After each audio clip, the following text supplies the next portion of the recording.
It's the simple pleasures that we take for granted every single day. It is only when they are stripped away from us that we realise how fortunate we really are. Imagine you're getting started in life when you're told that it is about to end. All of a sudden, years and months are turned into days and hours. All that you want to do is slow down time, our most valuable asset. You feel as though you've lost control of your life. Shift was born to give some of those simple pleasures and power back to its user. A life that was meant to be lived doesn't deserve to be cut short. Shift empowers its users within the age demographic of 18 to 35 through an online community that has sound, sight, motion and touch-based experiences. All of a sudden, simple pleasures are possible. All of a sudden, you can be kayaking in Iceland. All of a sudden, you could be walking the boardwalk of Santa Monica or running out to the Super Bowl. Shift makes it possible. Whether it's full-scale immersive experiences or simply the lighting, temperature and ambient sounds in the user's room, this can all be controlled by a simple, efficient interface. Users are part of an online community and can add their friends, family and even other patients are able to join them in experiences via audio and video chat. They can also opt in to be a part of the weekly audio-based podcast show, Shiftcast, hosted by palliative care guru BJ Miller. The idea of Shiftcast empowers and encourages patients not only to share, but to also reflect upon their lives. An idea is just an idea without proper research. The bottom line is, would Shift be feasible or would it even work at all? We engaged some healthcare professionals to find out. Having to use your remaining time, if it is a point where you know you're going to pass away, spending it in hospital, staring at the roof, or a lot of time there's no TV, so just doing nothing. I mean, occasionally you can talk to other patients, but sometimes it's not an option either. Pretty dull existence, the final hours of their life, or by the die hours I mean just the final days and weeks of their life. So I think that, I don't know that there's any way at the moment to have them, enjoying their environment while they're in the hospital more, without just not having them in the hospital, but that's not really an option for some of these patients.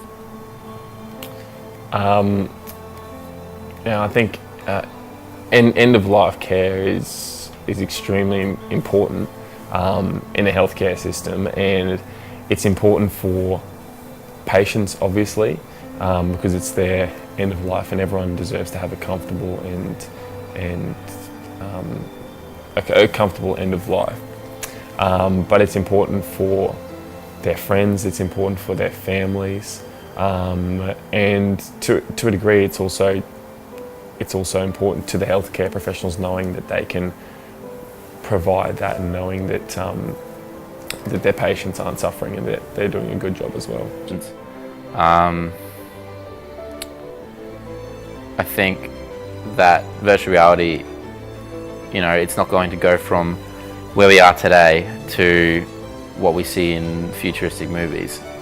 It's going to slowly build up and have to work through kinks, but that's not going to happen unless it starts getting rolled out in these early phases.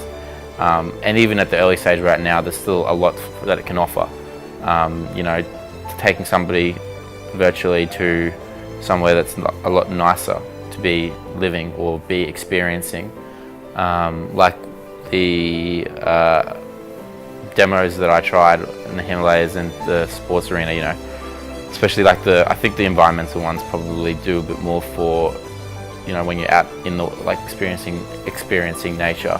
It offers a bit more than being a lot more than being in a hospital bed from that perspective. I think one of the most important things, like I've said, is that, the most important thing is improving quality of care, and if using VR technology can be done to improve quality of care, then it's a good idea. And I'm sure that provides the opportunity for them to, at the end of their life, experience things that they probably thought they wouldn't experience again, to see new sights, to hear new sounds, and to be engaged in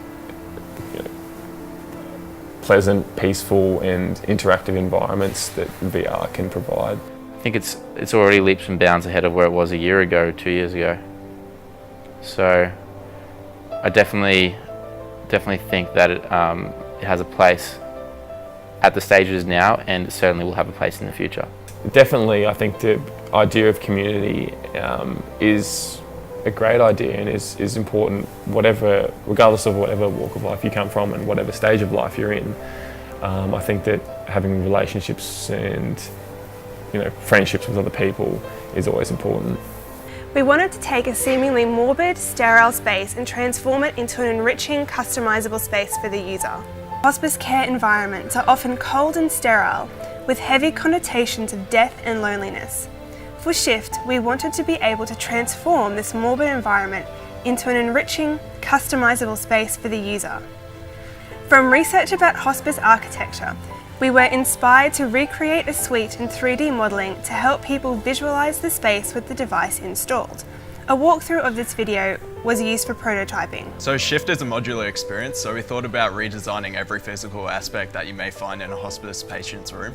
The idea was to avoid the invasiveness brought on by regular VR headsets, which is why we opted for a more open, dome-like VR experience to provide a more comfortable environment for users to interact with our device. We included haptic technology to allow users to have control over vibration and temperature of their bed. Keeping in mind that patients would already have multiple wires attached to their bodies, we designed a neck pillow listening device to replace headsets with sound proximity technology. We're not building Shift for your atypical hospice patient, who is usually elderly. Shift is for young people 18 to 35 to be exact. We wanted content that would engage, excite, and please this demographic. We wanted to speak to this group to create a message that transcends positivity and allows young adults who are faced with such trying times to understand that their life does not end in a hospital room. We want them to understand that it's not completely over. Shift builds on experiences that are cherished, that are desired, that are bucket list worthy. We want to give them the opportunity of being a part of the now, to interact with family, travel with friends, experience the next best live show at the Tivoli. People tend to give up because they have this perception of being locked up in a fluorescent room with limited options to fill out the day. Shift aims to give the demographic a chance to fill that void and continue on because they still have so much to do and see. So once we identified the physical modes of delivery for the user, the next part was creating an adaptable, engaging interface that was also incredibly easy to navigate and view a multitude of information incredibly efficiently. So we laid it out using classical rules of layout and symmetry like the golden ratio and the rule of thirds. We wanted the interface to feel easy, accessible, and natural in terms of displaying controls that were less than 2 taps away by using a tabs and slider system, organised into an intuitive grid layout. The interface is most efficiently used on a medium to large size screen. However, the grid interface allows for a modular, resizable layout on any device.